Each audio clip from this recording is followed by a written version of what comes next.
हमारी संस्कृति, हमारे संस्कार सदा रहें हमारे साथ। सब्सक्राइब करें तिलक। पुत्री अयोध्या की बातें सुन रही थी, उसी में देर हो गई। अयोध्या की? हाँ, आज मुनि लोमहर्ष किसी कार्यवश अयोध्या नगरी गए थे और सबको वहाँ के समाचार सुना रहे थे। कोई विशेष समाचार है क्या? वहाँ सर्वथा कुशल मंगल तो होगा ही। कुशल मंगल तो है ही, अब और भी बड़ा उत्सव होने वाला है वहाँ। उत्सव? किस बात का? महाराज ने कोई विजय प्राप्त की है? नहीं, वे अश्वमेघ यज्ञ करने जा रहे हैं। सारे नगर में उत्साह की लहर फैल रही है। अयोध्या में दोहरी धूम मच रही है। एक ओर यज्ञ की तैयारियां और दूसरी ओर महाराज के विवाह के चर्चे हो रहे हैं।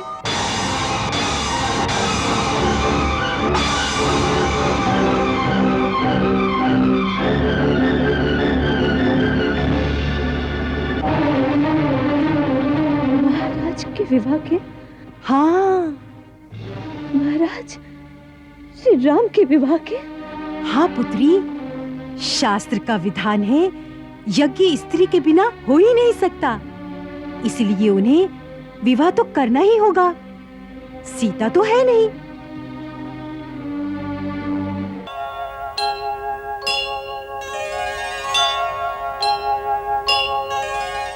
ये यज्ञ ऐसा होना चाहिए जैसा इंद्र, वरुण और चंद्रमा के यहां भी ना हुआ हो।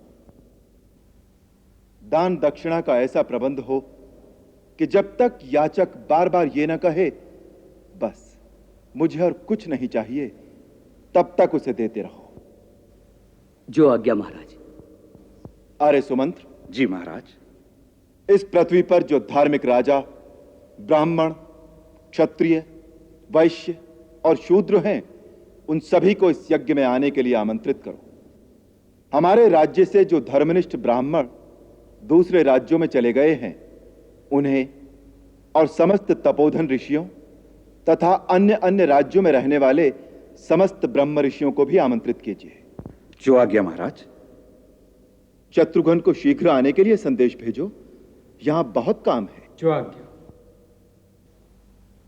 भरत, उत्तर पश्चिम में मामा कैकेयी राज को आमंत्रित करने के लिए अपने पुत्र राजकुमार तक्ष को भेजो। जो आज्ञा महाराज। पूर्व में अंगदेश के राजा लोमपाद, मगधराज और काशी नरेश, और पश्चिम में सिंधु, सौवीर और सौराष्ट्र के समस्त भूपालों और दक्षिण देश के समस्त राजाओं को आने का निमंत्रण दो। महाराज सुग्रीव, अंगद, नल नील, जामवंत और हनुमान को शीघ्र आने का संदेश भेजो। जो आज्ञा। हमारे मित्र महाराज विभीषण को राक्षस वीरों सहित आने का निमंत्रण भेजो। हैलंग, तैलंग, कलिंग और गांधार आदि देशों के राजाओं को हमारी ओर से आमंत्रित करो। इस यज्ञ में देवता, नाग, किन्नर और गंधर्व आदि सभी आएंगे, अतः सब अतिथियों की सुख सुविधा और सम्मान का पूरा पूरा ध्यान रखा जाए। जो आज्ञा। आध्यात्म की परम विभूतियों विश्वामित्र, अत्रि, गौतम, पुलत्स्य, भार्गव, च्यवन, अगस्त्य, जमदग्नि, पराशर, कश्यप, दुर्वासा, भरद्वाज और महर्षि वाल्मीकि को बुलाने के लिए विशेष दूत भेजे जाए। आर्य सुमंत्र। जी महाराज। महाराज जनक को आमंत्रित करने के लिए हमें स्वयं उनकी सेवा में उपस्थित होना चाहिए था, परंतु गुरुदेव का आदेश है कि हमें इस समय अयोध्या से बाहर नहीं जाना चाहिए। अतः उनको आमंत्रित करने के लिए लक्ष्मण के पुत्र राजकुमार चित्रकेतु को उनकी सेवा में भेजा जाए। जो आज्ञा महाराज। काका, काका काका, सुनते हो? राजा राम अश्वमेध यज्ञ करने जा रहे हैं। अच्छा। हाँ, सारे नगर में इसी बात के चर्चे हो रहे हैं। तब तो बहुत अच्छा होगा, अयोध्या में फिर से रौनक आ जाएगी। व्यापार कितना बढ़ेगा। हाँ, देश देश के राजा और उनके सैनिक आ रहे हैं। राजमार्गों और नगर की वीथियों में कैसी रेल पेल छाएगी। भैया, अयोध्या में तो खनाखन धन बरसेगा। हाँ सेठ जी, ऐसा ही होगा। जब से सीता रानी यहाँ से गई हैं, नगरी तो जैसे श्रीहीन हो गई है। हाँ, अब कुछ चहल पहल होगी। अरे रानी भी तो नहीं आ जाएगी। क्यों काका? अरे तो इतना बड़ा यज्ञ राजा राम क्या पत्नी के बिना ही करेंगे? शास्त्रों के अनुसार पत्नी के बिना तो कोई भी धर्म कार्य नहीं हो सकता। इसलिए यदि यज्ञ का अनुष्ठान किया है तो विवाह की योजना भी अवश्य कर ली होगी। हमारे महाराज राम के आगे तो सारा संसार सर झुकाता है। जिस देश की राजकुमारी अच्छी लगेगी वही राजा अपना अहोभाग्य समझेगा। भाई, मैंने तो सुना है कि काशी की राजकुमारी बहुत ही सुंदर है और बड़ी मर्यादाशील भी है। और काशी महाराज तो स्वर्गीय महाराज दशरथ के मित्र भी हैं। तुम देख लेना, वही नाता होगा। अरे भैया, मैं एक बात पूछता हूँ, क्या महारानी सीता को वापस नहीं लाया जा सकता? अरे भाई, जिस कलंक के कारण महारानी सीता को वनवास दिया था, महाराज उसी कलंक को फिर अपने माथे पर कैसे लगा लेंगे? भाई, उस समय जो भी हुआ सचमुच वो बहुत अन्याय था। हो सकता है अन्याय ही हुआ, परंतु उन दिनों उस अन्याय के विरुद्ध कोई नहीं बोला, और जब उस समय कुछ नहीं बोला तो अब बातें करने से क्या लाभ? क्योंकि यदि वो अन्याय था तो आज भी उस अन्याय को बदला जा सकता है। बदल कर क्या करेंगे? रानी सीता जीवित ही कहाँ होगी? यदि कहीं होती तो आज तक कोई समाचार तो मिला होता। कुछ भी कहो भैया, मुझे तो कभी कभी ये लगता है कि एक सती स्त्री के साथ जो अन्याय हुआ है उस पाप की भागीदार अयोध्या की सारी प्रजा है। मैं तो कहता हूँ यही अवसर है जब हम सबको राजा पर जोर देना चाहिए कि यदि सीता निर्दोष है तो उसे यज्ञ के लिए वापस बुलाया जाए। नहीं तो समझ लो भैया, इस पाप के लिए हम सबको नरक भोगना पड़ेगा। भैया, जब नरक भोगना होगा भोग लेंगे। अभी तो महाराज राम के विवाह की तैयारी करो। यज्ञ की रौनक तो होगी ही, परंतु इससे पहले ब्याह की जो धूम मचेगी उसका आनंद स्वर्गीय आनंद से भी बढ़कर होगा। भाई, मैंने तो महाराज राम की बारात में जाने की पूरी तैयारी कर ली है। क्या सारी प्रजा महाराज राम के विवाह के लिए उत्सुक है? कोई सीता की बात नहीं करता? कि सुंदर अवसर है, अब महारानी सीता को आदर सहित वापस बुला लिया जाए। गुरुदेव, चौराहे वाले मंदिर के बाहर एक व्यक्ति बार बार यही बात कह रहा था कि सीता जैसी पवित्र नारी पर जो अन्याय हुआ है उस पाप की भागीदार अयोध्या की सारी प्रजा है। उनको इस समय चाहिए कि वो सीता को वापस लाने की विनती करें, पर सभी यही बात कह के टाल रहे थे कि अब सीता जीवित भी है या नहीं, उनकी बात करने से क्या लाभ।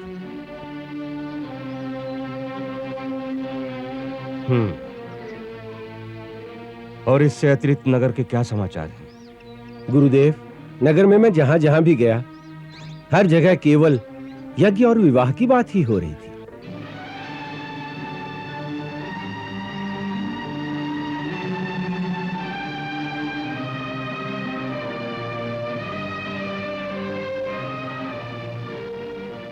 गुरुदेव, क्या महारानी सीता अब जीवित नहीं है? जीवित हैं वत्स। आप जानते हैं वे कहाँ हैं? हाँ।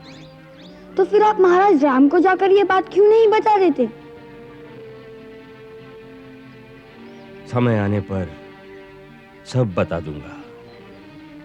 पहले ये तो देखें कि महाराज राम क्या करते हैं।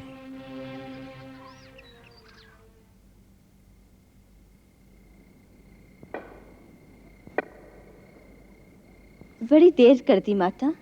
देखिए, मैंने कब से आपके लिए भोजन बना रखा है। पुत्री, अयोध्या की बातें सुन रही थी, उसी में देर हो गई।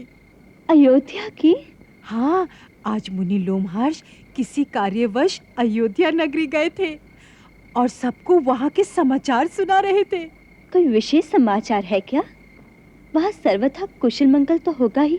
कुशल मंगल तो है ही, अब और भी बड़ा उत्सव होने वाला है वहाँ। उत्सव? किस बात का? महाराज ने कोई विजय प्राप्त की है? नहीं, वे अश्वमेघ यज्ञ करने जा रहे हैं। सारे नगर में उत्साह की लहर फैल रही है। अयोध्या में दोहरी धूम मच रही है। एक ओर यज्ञ की तैयारियां और दूसरी ओर महाराज के विवाह के चर्चे हो रहे हैं।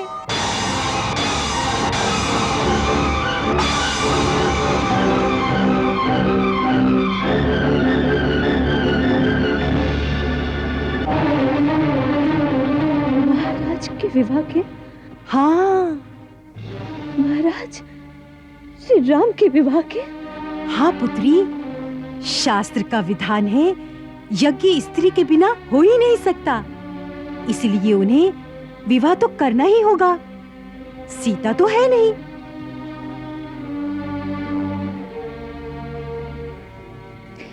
सीता हो भी तो सीता को किसी ने ढूंढा नहीं होगा। ढूंढना होता तो उसका त्याग ही क्यों करते पुत्री? किससे विवाह हो रहा है ये पता चला? ये तो नहीं बताया, परंतु वो तो सर्वसमर्थ राजा है। संसार में ऐसी कौन सी राजकुमारी होगी जो उनकी पत्नी होने में गर्व नहीं अनुभव करेगी? हाँ माता, उनकी पत्नी बनने के लिए करोड़ों जन्मों के पुण्य चाहिए।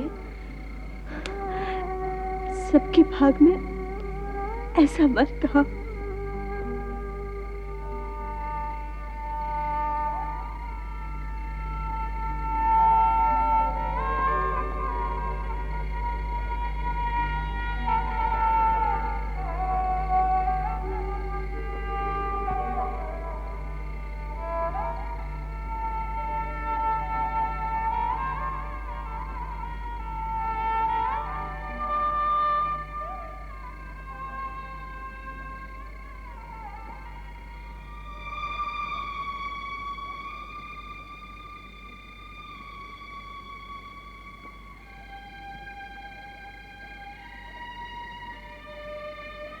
महाराज के विवाह के चर्चे हो रहे हैं।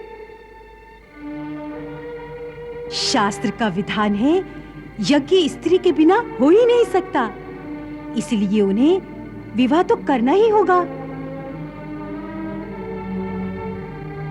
संसार में ऐसी कौन सी राजकुमारी होगी जो उनकी पत्नी होने में गर्व नहीं अनुभव करेगी? आज मैं तुम्हें एक वचन देता हूं। राजाओं के यहां अनेक रानियों का रिवाज है, परंतु राम के जीवन में कोई दूसरी कभी नहीं आएगी। ये राम की प्रतिज्ञा है।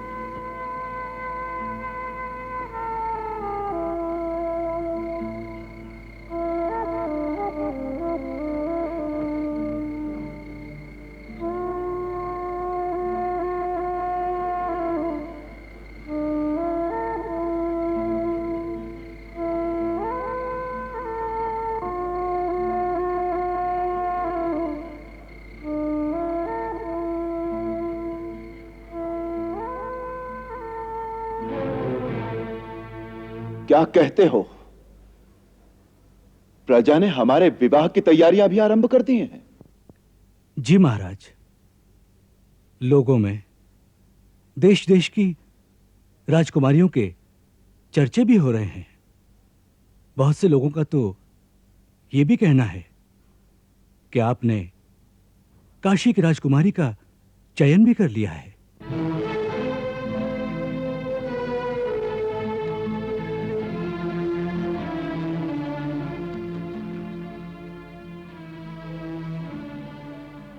प्रजा कितनी निर्मम हो सकती है? क्या आपको इस बात पर विश्वास नहीं कि महारानी सीता निर्दोष और सर्वथा पवित्र थी? इसमें किसी को कोई संशय नहीं है। फिर आपने यह प्रस्ताव कैसे रख दिया कि हम दूसरा विवाह कर लें? क्योंकि आप अश्वमेघ यज्ञ का संकल्प कर चुके हैं और यह शास्त्र का विधान है कि मनुष्य पत्नी के बिना किसी धर्म कार्य का अनुष्ठान नहीं कर सकता। या तो महारानी सीता को वापस लाया जाए। जहां तक महारानी सीता को वापस लाने का प्रश्न है, तो पहली बात तो यह है कि महारानी सीता हैं कहां, और यदि वो मिल भी जाए, तो क्या प्रजा उन्हें स्वीकार कर लेगी?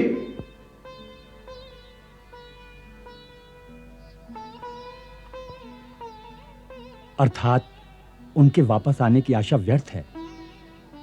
फिर तो और कोई उपाय नहीं है। परंतु यह उपाय कि हम दूसरा विवाह कर ले हमें स्वीकार नहीं है। प्रजा के लिए हमने अपने सुखों का बलिदान कर दिया। देवी सीता ने अपना सर्वस्व बलिदान कर दिया। प्रजा के लिए इतना महान त्याग, ये भी राजकुल के लिए गौरव की बात है। बलिदान एक उच्च आदर्श का प्रतीक है। बलिदान से धन को शक्ति मिलती है, परंतु हमारे दूसरा विवाह करने से हमारे एक पत्नी व्रत का खंडन होता है। जिससे धन का ह्रास होगा, उसकी शक्ति नहीं बढ़ेगी। महाराज, इससे धर्म संकट उत्पन्न होगा। तो शास्त्रों में खोजिए, ऐसे धर्म संकट का कोई तो उपाय होगा।